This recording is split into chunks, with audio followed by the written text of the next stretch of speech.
I want to welcome everyone to the third annual State of the Young Child Breakfast. My name is Lisa Mulligan, and I'm the Executive Director of the Martin Pitt Partnership for Children. I started with the organization 3 months ago because I believe that education is truly a framework that touches every aspect of human activity and every single person that sits here today. From an economic, intellectual, social, and emotional perspective, there is no better long-term investment in our community. We are proud to host this event with our partner, the United Way, in recognition of the State of the Young Child. I would like to acknowledge Jim Ciesler. Jim, are you here? Hi, Jim. Jim's the Executive Director of the United Way. Can the members also of the Board of Directors of the Martin Pitt Partnership, can you please stand and be recognized?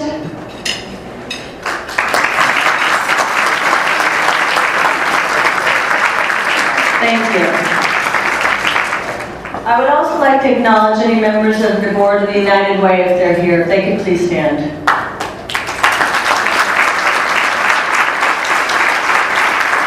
Thank you. And you certainly don't have to stand again, but I want to acknowledge the Community Engagement Committee from the Martin Pitt Partnership Board. They have helped to arrange this event. So maybe you can just wave.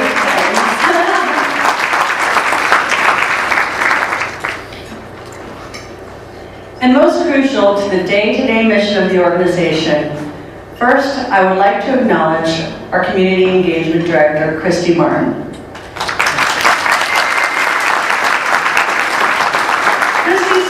This event, as well as the staff who run the programs that impact the lives of these children every day. Please take a moment to speak with these individuals about the programs that they run. As you see, they are set up around the room outside. Now, I have a list of elected officials who are in attendance.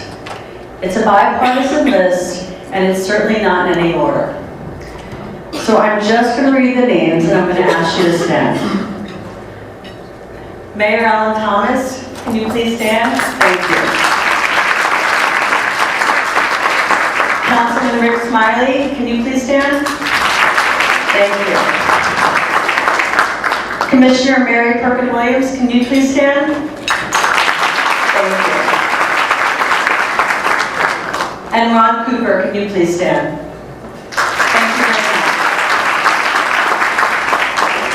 If I've forgotten anyone in this list, my apologies.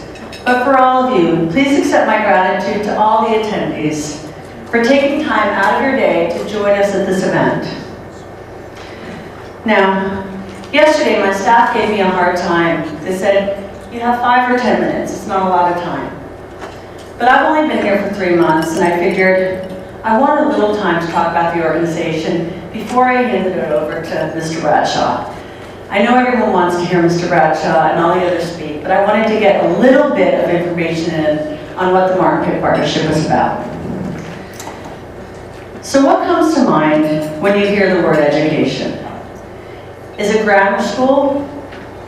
College? Maybe your favorite English or math teacher? How many of you think of the first 2,000 days of a child's life? For Smart Start and the Martin Pitt Partnership, we think of exactly that time. Our mission is very, very direct. Research by Duke University found that access to Smart Start significantly reduced that children will be placed in special education in the 3rd grade and increased 3rd grade reading and math scores. 50 years of research shows a strong connection between a child's early cognitive development and their later health and success in school life. The Martin Pitt Partnership funds 10 programs that impact some component of these first 2,000 days of a child's life. Whether it's childcare, healthcare, early literacy, parenting support, some element from that window of time, from birth to 5 years old, when up to 90% of brain development occurs. This is a crucial time for social, emotional, and intellectual development.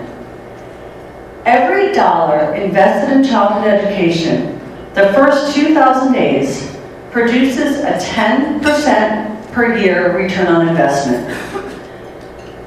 What does this mean? It means $10,000 invested at birth would equate to nearly $100,000 when our children are young adults leaving college at the age of 22. I used to work on Wall Street, and that kind of return is unheard of. Although education and the acquisition of skills is a lifelong process, starting early in life is critical. Neuroscience observed that if the first 5 years of children's life include support for healthy development in families and communities, which is, we're all members of those two groups, the child is more likely to succeed in school and to contribute to society as an adult. Conversely, without support during these early years, a child is ultimately more likely to drop out of school, earn lower wages, depend on government programs, or be incarcerated. Without education, there would be no business, no engineering, no technology, or myriad other fields that began in the first 2,000 days through the development of learning and development. Education is always touted in this country as the great leveler in American narrative. And I believe it can be. But let's shift that paradigm of what we typically do, which is playing catch-up, and invest early and strategically in quality early education. When children do not have access available to reach their maximum potential, it harms not only those individuals, but also the larger economy, which is us, which depends vitally on having an educated population and ultimately a skilled, productive workforce. As a result, we all have a stake in quality early education. It's life's 401k plan. Our keynote speaker, Mr. Tom Bradshaw, as a former banker, can attest to that. As a leader, builder, and a man dedicated to public service, Tom advocates for quality education at all levels. For those of you who may not know Tom Bradshaw, he was Raleigh's youngest mayor and Governor Jim Hunt's first Secretary of Transportation. Tom has also had successful business roles in advertising, mortgage banking, real estate, and finance. Prior to his career in the private sector, he served his country in the National Guard, and he retired after 20 years as a captain. He received both the North Carolina Meritorious Service Award and the U.S. Department of Army Commendation Medal. So what are Tom's ties to Eastern North Carolina and to quality early childhood education? Let's start with Eastern North Carolina. Tom was actively involved in healthcare financing across North Carolina. Most notably in our area, Tom was the senior banker financing for Pitt County Hospital. That same facility is known to us today as Vidant Medical Center, and is now the hub for medical services for 29 counties in Eastern North Carolina. It's also the flagship hospital for a health system consisting of Vidant Medical Center and 7 community hospitals. Tom continues to serve in Pitt County today. He is a board member of the Vidant Medical Center Foundation and Vidant Health Foundation Board of Trustees. At the beginning of my introduction, I mentioned that Tom is a strong advocate for education. He demonstrates his advocacy by serving on several education boards and advisory committees, including past chairman of the North Carolina Public School Forum, where he continues to serve on the executive committee, board member for the North Carolina Center for the After-School Programs, board of trustees for St. Augustine University in Raleigh, advisory board for North Carolina State University for Civil, Construction, and Environmental Engineering, and the board of directors for Education North Carolina, which is a new venture providing the public with up-to-date information about the new status of education in our state. Tom was there when Smart Start was just an idea Governor Jim Hunt had to provide all children with quality early education. Teachers across the state noted that children were arriving at kindergarten without the skills they needed to learn. They were 5 years old and unable to perform the tasks they needed to begin kindergarten. Smart Start was established as a public-private partnership in 1993 as a solution to this problem. Now Smart Start serves as a model for quality early education throughout the state. There are 76 independent private organizations like the Martin Pitt Partnership for Children that work in all 100 North Carolina counties throughout the North Carolina Partnership for Children. It's my pleasure to introduce Mr. Tom Bradshaw, someone who has been there since the beginning. Thank you.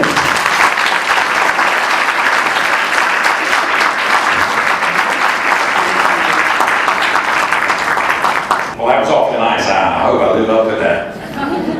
Let me just say to you, when you leave here, if you don't have a piece from every one of those little brochure like on the stands out here, you haven't done your job, okay?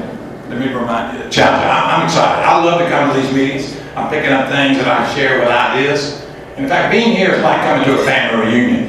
When I see the United Way, and I'm old enough, Jim, you'd appreciate this. When my first volunteer public service work was the community chest.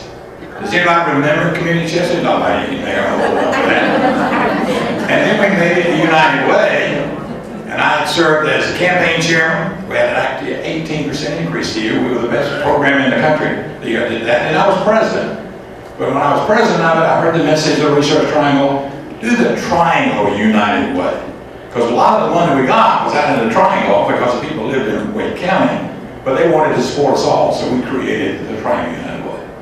And then when I think about Smart Start, and Lisa did so well about it, she'd make me all change my presentation a little bit because she's already done half of it for me, and I thank you. Because I think really is in a discussion that I was excited to come for the panel.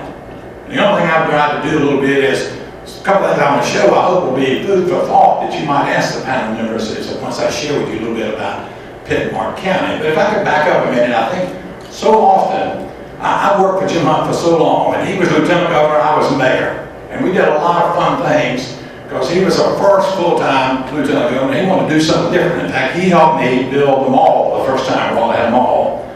He gave me $600,000 in the state, the county gave me $600,000, and I put $600,000 to the city, and we built the downtown mall. Anybody here remember the downtown mall there?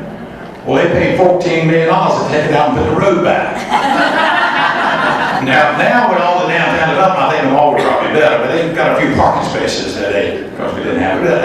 I shouldn't do that, but having lived through that, I was pretty good about that mall. I wanted to do like Nicollet Mall here, all them malls around the country, all downtowns were doing malls. But the excitement, I want to make sure I get for the record straight. Smart Start, you know, the governor was shooting me for that, was Carolyn Hunt's idea. Those of you who know the partnership that they have, started at 4-H and the things it did. And when he was governor, we could get the governor 6 days a week, but do not ever ask for him on Sunday because Carolyn had him Sunday, and if you thought about it, you'd be on her bad list. But she got elected to the county school board in Wilson County. And she saw firsthand, and you have to appreciate this way, I'll do it very quickly. We got Jim Hunt elected when most people said, we're going to elect a lawyer who never made $10,000 and make him our governor, when we could elect a guy who runs Eckerd Drugstore. Like Luther Hodges was a business guy who came home and helped us be a good governor. And he was a good governor, but he had 3 years of the governor died, so he was there for 7 years, and Luther Hodges did great things for us. We said, no, listen to Jim Hunt. If you could hear Jim Hunt, you would not ask the question about was he a business guy. And every business person in North Carolina now loves Jim Hunt for what he did, as we now call him governor forever. 4 years lieutenant governor, 16 as governor. But picture this. When Jim got there, we said we need to keep him for 2 terms. So we passed succession, he got elected. The public school forum that you heard I'm on, we created a public school forum because Jim Hunt is going away in 1984, and we're wondering who's going to be our champion for education. But I can quickly tell you, the programs he put together here, Jim Martin embraced those programs. And the idea of those things got started. Jim Martin, the Republican governor, he embraced almost all of those things in Smart Start too. But the person who really did the Smart Start was Carolyn. She said, first time we want to do it, you can mention this one personal conversation. He calls me up and says, you know, how you doing, what you doing? I'm traveling as an investment banker. He said, I think I'm going to do it again. I said, do what you can do again. He said, I'm going to run for governor again. I want to. Will you help me? I never said no. So I said, yes. I said, why? He said, I don't think we did it right. We got to do some things to make a difference. And Smart Start was that kind of process. We had begun some of that process, but we put education on the agenda. And just to remind you how old I am, when I grew up, the jobs were textiles, tobacco, and furniture. Now, do we think about those kind of things at all in North Carolina? They're important, but they're not the things that are leading us in what we call the 21st century. So we changed it. Terry Sanford changed it first. Put that 1 cent sales tax. But most importantly, when he seconded John Kennedy's nomination, when it was supposed to be for our friend Lyndon Johnson, that was where North Carolina was supposed to vote for that. But he seconded John Kennedy's nomination. And you should ought to know this. John Kennedy could have put the National Institute of Environmental Sciences and the EPA in Boston because he was from that state. And nobody would have questioned that. Terry Sanford convinced him, because he'd done that, you'll be remembered forever if you put it in the Research Triangle Park. Before they gave us those 2 pieces, they were early decisions to be made. We were sort of like one of 1,000 industrial parks in America. When he did the first one, we became one of 100. And when we got both of them, we became one of 50 that really was different. And the rest of that, folks, is why I say education is the most important economic development dollar we spend. Whether it's Smart Start, K through 12, higher education, think about what's happening today. Today I want to wave some publications in front of you just to think about this. But if you will put down www.ncforum, FORUM.org. Everything I talk about, you can look at that piece and I think we'll be impressed that things, for example, we just presented to the legislature the 10 top issues in education. The Charlotte Observer said that's the most important thing they could do. Told the governor in the editorial, if you're going to look that up in the Charlotte paper, to do this. The thing that I'm going to talk to you in a minute, the roadmap, is one of those pieces too, and we'll talk about that. But the other one, we just met here 3 weeks ago. Spent 3 days in Greenville, right here in the convention center. The mayor, the boy mayor I called him because I know his mom and dad, so I called him the boy mayor. They one time called me the boy mayor. That's right. But I appreciate that. But I've known him in that job. In fact, you should know about thanking him and his dad, because the first vote we made at the Board of Transportation was to build 264. The first contract we let in 1977 was to build it from 64 to Greenville. Get it going. Got it to Wilson pretty quick and kept on coming, and now it goes where it goes. And what that's happened in East North Carolina. So Jim Hunt and the mayor's dad, Joe Thomas.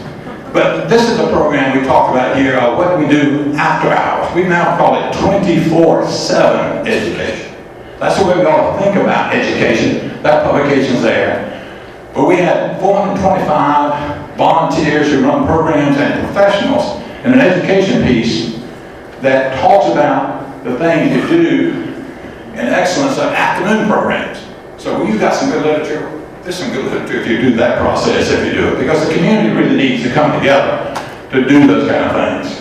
But let me just share the thing I think I'm most proud of. As I retired from investment banking, came home, I said, the work has been good to me, I want to try to see if I can give back. So we did a study at the Public School Forum, worried about what was going to happen. And we wrote this piece, we call it, Our Kids Won't Wait. They need world-class schools now. If you could go back and think about that in 2011, both the Senate and the House changed party affiliations. And And they immediately did, much like what they're doing today. They said they're going to do away with programs. And one of the programs they proposed to do away with was Smart Start. Now, we over here lobbying for this piece, and then all of a sudden we said we need to be lobbying for the Smart Start. I talked to Cindy about that today, and several of you, at least I mentioned to her. What we did is we created an organization to raise some money to have lobbyists work for us to get us appointments with new members of the legislature. And what we did in that process, we created a C4. Let me tell you the details. So nobody wanted to give us money and be on the wrong side of the legislature. So we raised some money so we could hire some people to get us introductions. And the people who represented you, as we did all over North Carolina, we just said one thing. I was the president of that. We had a breakfast meeting. They didn't realize that the chairman of the Republican Party, Robin Hayes, was on the original Smart Start board. Remember that name. Olson Huff, the pediatrician, who's been the president of Smart Start. We asked him to come down, and he had that little card y'all see him do, 66,000 pediatricians tell you the best investment you made is what y'all were about. And then we had Jim Hunt speak, and we have a guy named Jim Goodman who runs the television station, who was a Republican, who said the best idea yet. It's a Republican idea that Jim Hunt just happens to be espousing this. Do Smart Start at the county level. Don't build a big bureaucracy. Let the local people run their programs, do what they think is important. If you could have been there, you would swell with pride. But I'm really here today to be a cheerleader again, to say thank you. Because whether you realize it or not, you and like you and all the other counties made my job pretty easy. All I was looking for was get an appointment that I'd say, Representative so-and-so, let me thank you first of all for your election, congratulate you on your election, let me thank you for your public service. Do you know anything about Smart Start? And most of them said no, they didn't know. And I said, well, two things I'd like to do. I'd love to be able to have the governor, whose idea this was, come back, could you be willing to have the governor sit with you and talk about it? Most of them said, well, I don't know. And I said, well, think about this. I really wouldn't want the governor campaigning in my district about something I was getting ready to do away with. Now think about that for a moment. Can you imagine the governor coming to Pitt County and say, Representative Bradshaw is going to do away with Smart Start? Wouldn't be very good. So everybody wanted to meet with the governor. The bottom line is we convinced them to say it. Now, they did cut us 20%, but the piece that was the biggest challenge was to have it so we could have teachers as opposed to just daycare. I'm not against daycare. Yeah, they have teachers. That process, you are responsible for. And so when I talk to you today, I really want to say thank you on behalf of what you did in helping us be successful, because the leadership had decided they were going to probably cut every program that had any testimony back to some particular person. I mean, the Rural Center was a Bob Jordan thing, you know, what happened to the Rural Center. The economic development things have gone away, there was some other piece. And maybe they'll come up with some better ideas. I'd like to think that, I'm not sure. But the idea, what I'm really saying honestly, is to thank you for that. You should know that Kayla is Paul is somebody I work with. I do exactly what she tells me in the foundation. She was looking for a speaker, and I think she really wanted me first, honestly. I'll say to you on this, I think she wanted me to ask Jim Hunt to come speak to me. And I said, Kayla, I'd love to go thank him in my role as a past president of that affiliation, that C4, to raise the money. And I mean that sincerely. It was the easiest thing I've ever done. In my role as an investment banker, I'm often referred to as a lobbyist, because everywhere I go, being in that business, at least I can appreciate this, I registered, because if I went to a legislative group, I would know who I was there, who I was for, what was there, and did I spend any money. I really didn't spend any money because I was being there to help someone think through the ability of finance, for it to be a hospital, mostly transportation. That's what I had done as a Secretary of Transportation. Because another thing I should make you understand about is, yes, I raise the tax every year I was elected. I did it in the city, but the thing I did differently is I had you vote on it, because I understood if you voted approval, I had a AAA rating. I got a AAA rating as a mayor, meaning we were one of those people, very few off around. Wake County happens to be a AAA. We have actually more AAAs in North Carolina now than any other state union, by far. Just like we have more certified school teachers, remember that fact. We have more certified school teachers than any other state, more than California. So I'm ranting a little bit, but I'm making a point that you should do one thing I want to challenge you to do. I want you to think about telling people where you work today. And how often you do this and ask them sometime to join you. I found in talking about education, so many times we sort of get down that we can only think about the things they're saying bad, and we forget to talk about the successes, the things that we really are doing well. Just like the highest graduation rate we've ever had. The success we're doing now and what impact you're having on the reduction of special education. They don't really want to fund that. They don't really want to fund what we're doing here. But we have that on our side to do that. And you know about the case where we're challenging that we think, in my world, everybody should get early childhood education. In fact, I'll also be in trouble. You may ask me, say, my dream today, and having done this as long as I have, 50 plus years, really 50 plus years in the United Way, and about 40 plus years in education, 26 years with the public school reform. If I could make a wish today, and I got caught saying this, and maybe that's why I didn't get elected. I remember the saying. It's the oldest guy I ever ran, but it was 83,000 people voted in my district. And it was a heavy Republican district. I came in second on vote, so my wife didn't really want me to do it, but she wouldn't want me to tell you that. But rightfully so. But my message was, I think we ought to think of a longer school day. In this piece of legislation, which was passed, we added 5 days to the calendar. But unfortunately, they gave them the option to opt out. And most of them opted out. In fact, most people don't realize there are 2 sets of numbers. Well, you think about 180. There's 156 in some of the mountain counties. So it's already a lesser year. But if I could make a wish, and I really, it has to be funded by the legislature, but to get there, I propose this. We really ought to think, when we think about the economy of North Carolina, we got so many parents who work. Well, too, as we're discussing now about what are going to be the start times for people going to school, we really ought to think about a full day at school. And we ought to get, but if you look at obesity numbers, I'm going to show you in a minute, we ought to put exercise back in class. And where would be a better place than to have them have study halls in the afternoon and be picked up by their parents if that be the case at the end of the day? A lot of people followed us in the education things we did during the 70s and 80s with Jim Hunt, and then when he came back and did it again in the 90s. And I think a lot of people are thinking about these things, and whether you're a Common Core advocate or not, let me tell you why we say that. That may not be the right name, but the best education system in the world is in Finland. Folks, we're about 23rd in English, and we're 30s in math. You say Finland, you say South Korea, you say Shanghai, Singapore, and you keep on coming. My sense is, I think we are a world economy.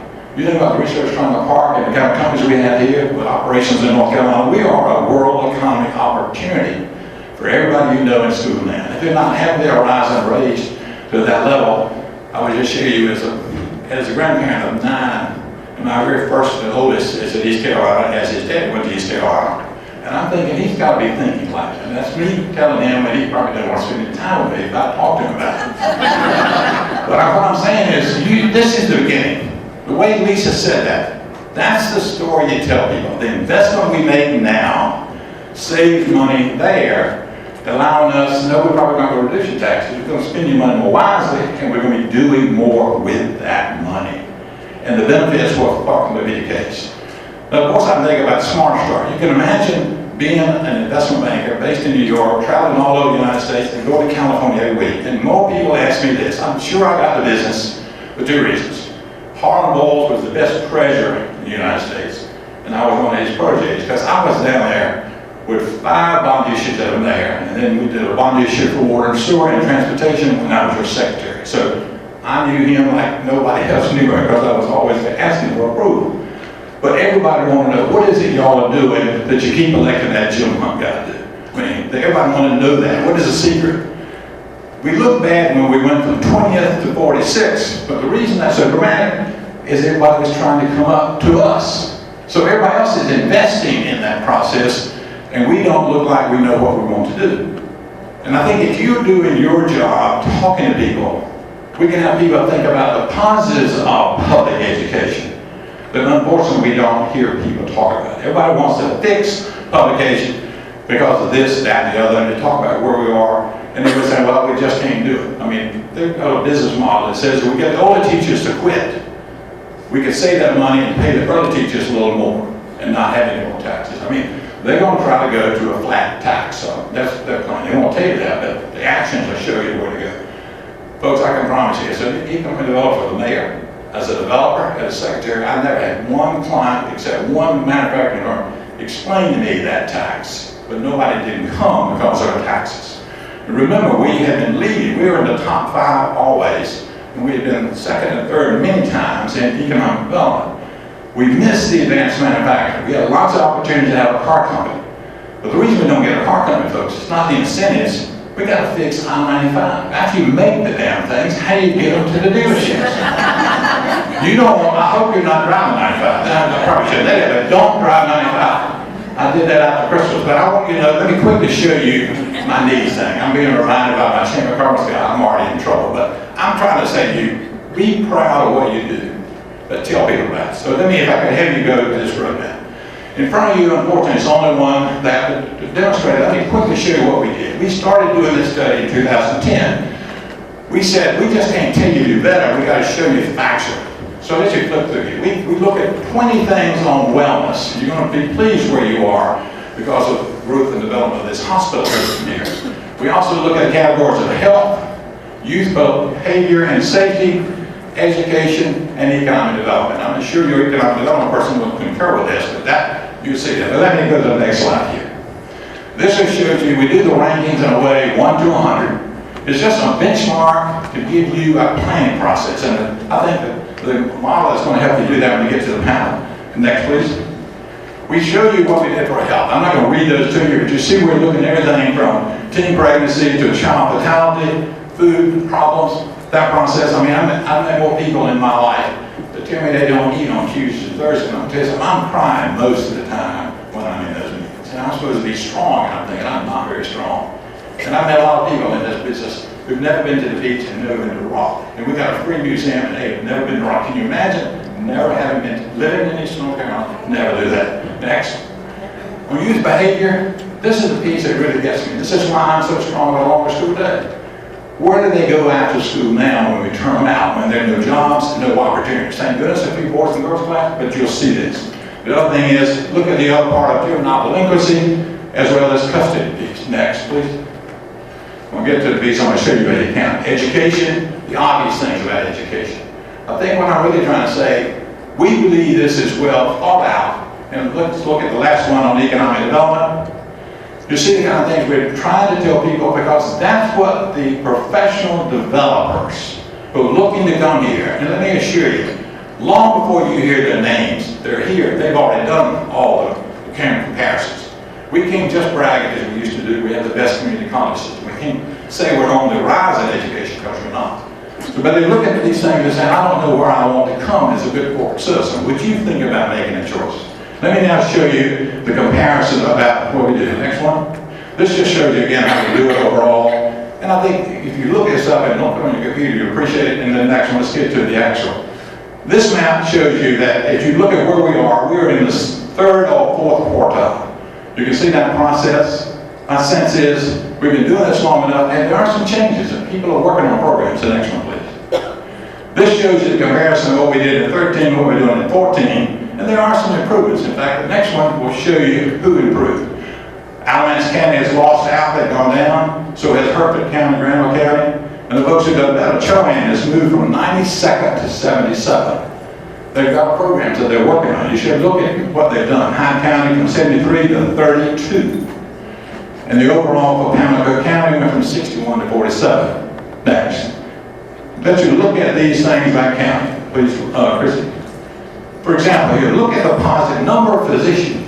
We're 4. Pitt County is 4. That means we've got an awful lot of blessing here. And that's a positive, and it radiates because we've got a hospital. But let me quickly have you read yesterday's News Observer, because they're beginning to get rid of the thing we call certificate of need. It will be a real impact to the hospitals of North Carolina. Duke and UNC as well as Fine and the other hospitals around if they do that. But look at here, some very positives in here. Child food insecurity, 15. Think about how much better you are with those other pieces you don't think about. And it's because of programs and stuff you're doing here. The other people in that particular regard, and over here on the math side, but all of us screaming for STEM education, you're 15th overall in math as it relates to this. So you've got smart parents who help their kids learn math. There's some very positives there. And then people with a bachelor's degree, 50 out of 100. Let's look at Martin County, just because I hope you'll think about these things when you're talking to the panel, and maybe the panel video will there. I think Jim has passed out this sheet where he's recapped that for you. I'm giving you a piece, and there's a brochure, at least on every table, you can look at. Okay, let me finish this way again by simply saying, I can't believe maybe I should have waited to now. Please stop by these booths. I'm one of these things, people can tell you, when we give away money over the foundation, I insist that these people tell us what they're doing with the money, and many times they're putting together booths just like you are, and I spend an awful lot of time going there. In fact, I want to tell you, I've not had a diet drink since I went to one of those pieces. That's a long time, because I used to wake up and go to bed with a Diet Coke. But I don't do that anymore, because I've seen that impact, and I think I'm working on people who hate to hear me tell you that, because you say, I got to have one of those. But I'm saying to you, tell people what you do. I think more than anything else I've ever worked on, I think we don't know how. In the face of someone across the table with you who say, I think this system's broken, I put my kids in a charter school. You should know, in my role at public school, we voted for charters, but we didn't call them charters, we called them lab schools. The very first charter/lab school was in Chapel Hill. You expected to be there with the School of Education. But Chapel Hill honestly doesn't do as good a job on teacher education as we do at ECTC now, East Carolina. We were really among the best about teaching education, teaching teachers. We have great teachers that come out of that process. And I've known that. Talk about the successes you do, the impact you're having as an individual volunteer of Smart Start in this program, and what it's about, and how you see it. Have you, what I would say, your elevator speech. You said, I got between the 10th floor and the 1st floor, tell this person what I'm doing, give me the pulse that I feel good about, practice that. Think about how you're going to do it. Tonight when you go to bed, say, what would I say? If I wrote down what Tom, did he get needed? I'm ready to tell him what I think about this program and Pitt on Martin County. And then I would say to you, tell other people what you're doing and ask them to join with you. Having lived with my wife now for 53 years, she's that volunteer person. If you remember her, she would assign you up to two things before you left the square. We lodged you at the ball game or you saw me on the street. One of the things we did, and to make my point is, we used to always have government pages and legislative pages stay with us because we had 4 kids. We always had at least 8 or 10 kids in our house during the legislative session, and that was my wife's program, like exchange students. And I have people come up to me all the time, Mr. Bradshaw, I love staying at your house, and I said, well, make sure I get your name right, because my wife's going to want to know about this. But folks, I have lived a charmed life. I got 9 grandkids from 3 to 19. Life is good, but it's still a lot we need to do. A lot of people are counting us. We were the leaders in Smart Start. Let's challenge ourselves to be the best Smart Start in North Carolina, and let North Carolina be the place where, as we have the national meeting here in early May, it always comes to Greensboro. If you haven't been yet, you owe it to yourself to go at least one day. To be called up and have people thank you when they see your name badge that you're in North Carolina where this began. And it kept our name Smart Start. We actually said to them in 2011, if you want to change your name, fine, but the activity we got to keep. And we won that in the legislature. And I think there will be a time when everybody will be accessed to Smart Start. I can't thank you enough for the opportunity to do this, and if I'm embarrassed you, I apologize, but I could probably have gotten you Jim Hunt, but I want to tell you about Jim Hunt. Tuesday night, 7 o'clock, State of Mind. Jim Hunt's going to be an hour on WRL television. Thank you, Lisa. I appreciate that. I'm looking forward to being a part of the panel. Thank you for the opportunity to be with you, to let you know how important the work you do is for here and for North Carolina. Thank you.